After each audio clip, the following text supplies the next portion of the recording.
Murangi. How are you? I'm okay. So I'm not on recording. Aha, think about some recording. You can first and foremost.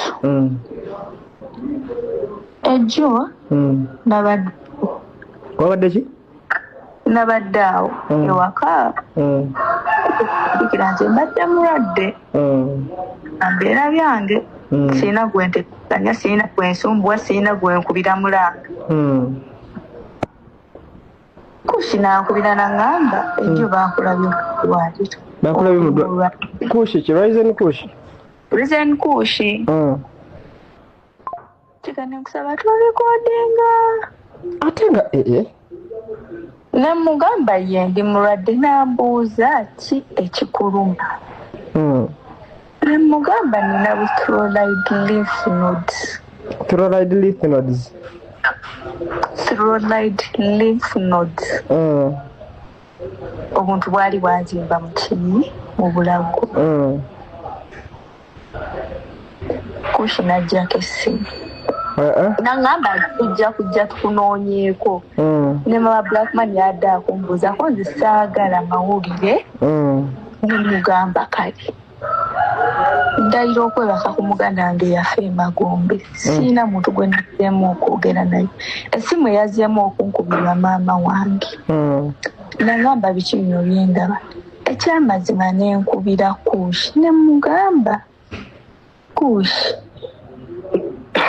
Saboga mama Blackman ye video akole ki? Agijeyo. Omuntu ne waba mulwadde aba yeetaaga privacy. Ne mugamba Kushi kyogamba olwalimu gwogwe njogedde naye. Olwala sirimu nina genda mu mawulire. Owulira? Nangamba kayogenda mama Blackman. Ne mugamba nze waka bali kukola ki? Kuyomba. Okiwulira? Napereza nsaba kunsonyiwa nkitegeera, I'm really sorry. Najja essimu. Ngenda okudda ewaka muto wange ngamba Kushi abadde ku live ng'agamba ova mukubira weetaaga kulaba weetaaga buki buyambi. Ekyamazima kikeni siina gwe nakubidde n'ensirika. Kati seze oli mulamu jasi oli bwe bukuluma. Ngenda kuweereza akavidiyo olaba obuntu obwazimba. Ffe wano ku SMX Media tukkiririza nnyo mu nsonga oba mu kigambo omuntu ye kennyini kyayogedde ne tutadda mu byambumbumbu.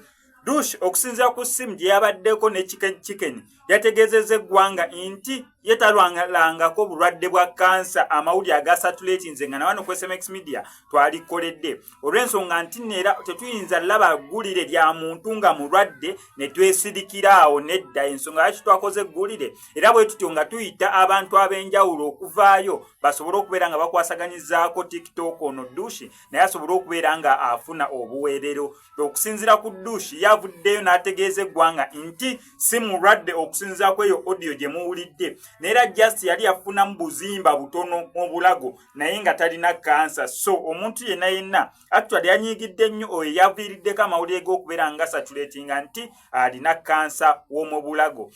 Tugenda sigala tukola follow up kirungi akatami mukewuliriddeko so fe wano ku SMX Media tugenda sigala tukola follow up kyogenda okukola subscribing on notification bell ebisigadde bitulekere kati awo tuli confused kituufu mulwadde oba si mulwadde naye advantage eriwo tufunye side ye ng'omuntu agambye okubeera nga mulwadde yagambye si mulwadde oli yayagadde kubeera nga ayisaawo bibye oba obulwadde obumuluma bulala nnyo compared ku obwo obwabadde butambuzibwa mu mawulire nti mulwadde wa kansa ow'omu bulago.